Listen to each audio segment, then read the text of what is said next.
All right, y'all. I am back. This time I have fully just finished watching Teen Mom, the next chapter, episode 3. This is season 2 of the next chapter. This one is Milk Duds, a ring, and a baby. And let me see if I can get the details. So it says Leah's ex Jeremy harasses her at work. Jade and Sean's newlywed bliss ends as they homeschool Chloe. Amber questions her future with Leah.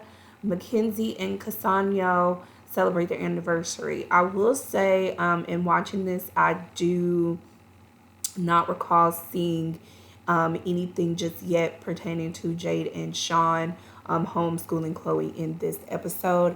I do wonder though what made them want to move into that as far as homeschooling her. So we'll see. It looks like that might actually be in the next episode. So we will see. Um, Now the biggest thing for me was with Leah and Jeremy. They showed us the clip of where Jeremy comes to where Leah is working. She's a waitress or something like that, bartender or something, a waitress. And apparently he's there, he's harassing them, employees. Basically, I believe she said that he was very drunk and just very um, giving off a lot of negative, ugly energy. And so was this woman that was there her with him. I feel like, baby, y'all know that that girl is filming and you wanted to try to get you a little shine on TV because she is associated with Teen Mom. But the way that they showed the clip of that girl coming at her, absolutely not. And then not only did you do that, you came to my job. I'm like, Leah, don't be doing all that scary stuff, girl. Not what you scared of, baby. Absolutely not. Why would you be scared? Oh, and then the manager had to step in and let the girl know she's not gonna put her hands on Leah.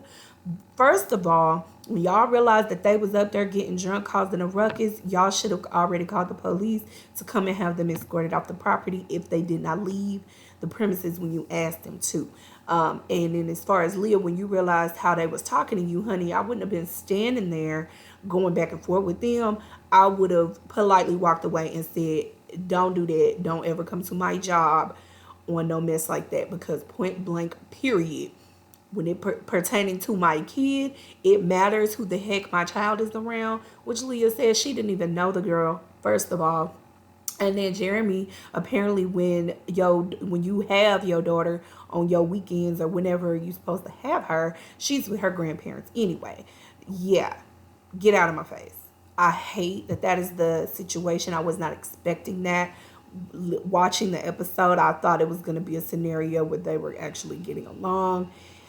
Um, and I can only hope for the best. But the way that they just showed that clip at this on the video feed from the camera at the place that she works at, absolutely not. Moving on. Now going to. I'll go to Mackenzie and Cassano. I thought I'm actually really enjoying their storyline. I want to see more of what's to come with Cassano. Mackenzie is having to let him know, like, if it comes down to it and you really want to have a kid, even though the kids, one of the kids might be asking about that. There's a lot of factors that come into play, but she had to let him know before you want to go a step further with me. Those are some things that you might need to think about. The what if. What if I'm unable to medically have another kid and you want one? You might really want to think about that before you continue on into this relationship if I can't give you that. So I hate that, but those are the important conversations that are needed. And I love that Mackenzie and Cassano, they really, really talk to each other out. It seems everything, and they're very team work. Like they work together. This is a team effort when it comes to their household, when it comes to the with the kids and all of that. Love it. Um, let's see. And he's very, very thoughtful and romantic. And I thought that was really cute what he did when they, for their anniversary, when they went out to dinner. He had the picture of her mom. He knows, that's a really important piece for her, and just get it away from the kids for a little bit. They had the Ring camera. They really, really, I love it. I love watching them. Now let's get over to Jenelle and Brianna. So Janelle is back on the TV. We get a little update into what she has been going through pertaining to all these guys. However, somewhere in the conversation, you let the audience know that you are currently speaking to another guy whose name is August, and I'm like, come on, Janelle, you have a pattern of jumping headfirst into relationships with men, and it's been just back to back. You don't give yourself a break, and then it's all bliss, the puppy love stage, and then when you get out of that stage, it turns to a sugar honey iced tea type of show.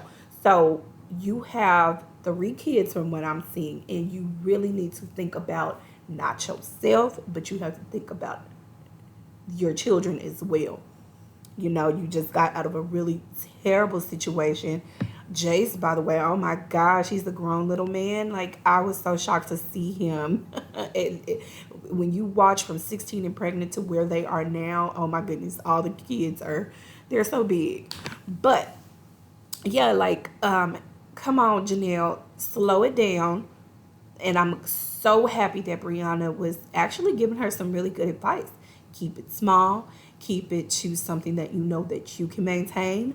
Go into, whether you're moving to Vegas or to Florida, go into it as if you're going to be by yourself, and don't be trying to overdo it, and keep it to what you can maintain. So I would, and Janelle had a great business idea, but don't I would hate for her to get distracted by trying to go get with this guy. Janelle, please don't do that. Please don't do that. Oh, excuse me, guys. Okay, now that's that. Now what else happened this episode? So the bigger thing for me. Oh, no. Caitlin, Tyler, with her mom, their oldest daughter. Well, not really, because they have another daughter, but the oldest one that they have in custody with them. It was very like, ooh, kind of made you feel a little anxious when it came to them wanting to let Nova know, and I believe that's the correct name for this particular daughter. Her name is Nova, letting her know, like, hey, you know what?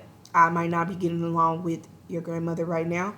However, I don't want that to affect the relationship that you have with her. If you miss her, you want to talk to her, you have the means to do that. You can go ahead, you can initiate those things. I'm okay with that. If you want to go, y'all want to go out to grab some lunch, things like that, you can go and do that. I'm perfectly fine with that. I love how they had that conversation with her. It got a little icky when it came down to Nova expressing that she wanted all of them together to go out. So for that reason, Caitlin, you gotta find a way to work through the scenarios with your mom and pretty much continue to let her know what your boundaries are, and let her know, hey, when I get around you and you get to doing drinking too much, with your history, you trigger me with that. And you make me nervous when it comes to having my kids around you, because I don't want them to be around certain things or see you in a certain way, and that affects them, because my childhood was not the greatest, and she knows that. But yeah, it's like, it was so uncomfortable to watch, but it was their reality. Tyler gave Caitlin some really good advice when it came to dealing with her mom. And he was just like, look, at least just say hi. You don't have to, really do much, but just initiate at least the hello, to kind of take away some of the uncomfortable feeling. Now, the thing I said for last, was this Amber girl. Baby, she frustrates me. You are comparing the relationship that you have with your son to the type of co-parenting and just the relationship in general that you have with your daughter. Those two things are entirely different. Um,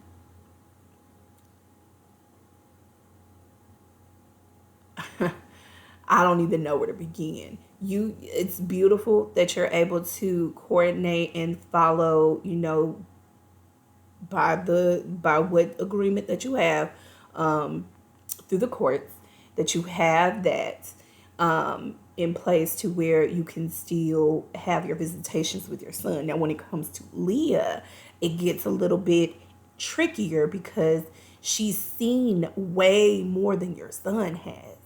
And just from the interactions that you have with her, you got a lot of work to do, Amber. And you allowed the space for Gary's wife to step in and be the actual mother figure for Leah. And I don't blame her. I really don't. And I think deep down you are really, even though you're grateful that that is the setup that she has, you're still, you're not feeling that still. And it's like you want Leah to just, you want Leah to just like, I guess, kind of act the same way that your son is, that your son has with relationship is with you. Um, just because you are her mom, but Leah doesn't have that type of relationship with you. You have to build that with her. You have to build to where she can feel like she can let her guard down with you.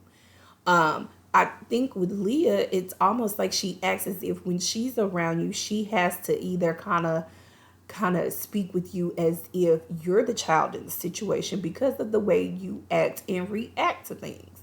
Um, you owe her an apology because even however you felt with whatever you felt like energy you was getting from Gary, you had to read the room. Remember, you're in the company of Gary's wife, their younger daughter, their daughter, and Leah, who is already sensitive to when you and him get to going back and forth with each other, or she's like you make her freak out a little bit when you start getting too rowdy. So if you were feeling some kind of way, you should have bit your tongue then, and then at a later time had a conversation with Gary to express however you felt and deal with it in that way. But don't do it in front of her. Just saying. But if I was Gary and his wife, honey, we couldn't do no more group activities like that to where you gonna be acting like that in front of my daughter. I'm just saying. Leah too. You can't come around us doing all that. Point blank period. You were late and you came in there like whatever, like you didn't care. So if there was a certain time and Gary's like, hey, you know what time is it? We're gonna have to get ready to go in a minute. Then it is what it is. Just saying. But she frustrates me. I'm almost at a point where I'm tired of even seeing her on our TV. But yeah, so that those are my thoughts so far when it comes to Teen Mom the next chapter.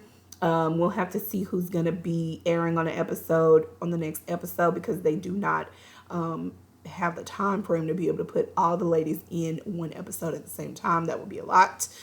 So we are going to see. I would love to see what's going on with Ashley, Cheyenne.